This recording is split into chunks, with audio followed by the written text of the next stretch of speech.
অক্সিজেনের মাত্রা অনেকটা কমে গেছিল, জ্ঞান হারিয়েছিলেন কিছুটা সময়ে, তাই এখনও ঝুঁকি নিতে নারাজ ভারতীয় বোর্ড। হ্যাঁ, তিনি শ্রেয়স আয়ার। অস্ট্রেলিয়ার বিরুদ্ধে তৃতীয় একদিনের ম্যাচে ক্যাচ ধরতে গিয়ে আহত হয়েছিলেন শ্রেয়স।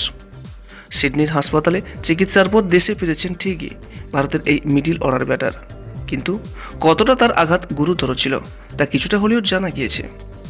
সিডনির হাসপাতালের আইসিইউতে রেখেই তার চিকিৎসা করা হয়েছিল। ভারতীয় ক্রিকেট বোর্ডের এক আধিকারিক জানিয়েছেন যে একটা সময় পরিস্থিতি বেশ চিন্তার ছিল। একটা সময় শ্রেয়সের শরীরে অক্সিজেনের মাত্রা অনেকটা নেমে গেছিল, কিছুক্ষণের জন্য হলেও তিনি জ্ঞান হারিয়েছিলেন। পরিস্থিতি নিয়ন্ত্রণে আসতে কিছুটা সময় লেগেছিল, তবে এখন তিনি সুস্থ।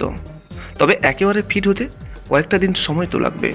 তবে মাঠে কবে ফিরবেন ভারতের এই ভরসামান মিডল অর্ডার ব্যাটার শ্রেয়স আয়ার? ওই আধিকারিক বলেন, ম্যাচ খেলার মতো ফিট হতে শ্রেয়সের কিছুটা সময় লাগবে। বিসিসিআই ঝুঁকি নিতে চায় না, নির্বাচকরাও ওকে পর্যাপ্ত সময় দেওয়ার পক্ষে। আসন্ন দক্ষিণ আফ্রিকা সিরিজের জন্য সম্ভবত শ্রেয়সের কথা ভাবা হবে না। অস্ট্রেলিয়া চিকিৎসার পর দেশে ফেরার কথা সমাজ মাধ্যমে নিজেই জানিয়েছিলেন শ্রেয়স। তিনি এও বলেছিলেন যে ফিরতে পেরে ভালো লাগছে এবং সকলের ভালোবাসা আর যত্নের জন্য ধন্যবাদ। শ্রেয়স আয়ার ভারতীয় ক্রিকেটের এক গর্বের জায়গায় রয়েছেন তিনি। নিজের হাতে তিনি অনেক ম্যাচকে এগিয়ে নিয়ে গেছেন।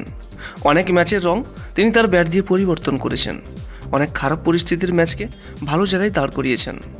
অনেক খবরের কাগজে তিনি শিরোনামে এসেছেন। তাই তার দ্রুত সুস্থতা কামনা আমরা সকলেই করব। তিনি খুব তাড়াতাড়ি ব্যাট হাতে মাঠে ফিরুক আর অনেক ভালো ভালো ম্যাচ দর্শকদের উপহার দিক।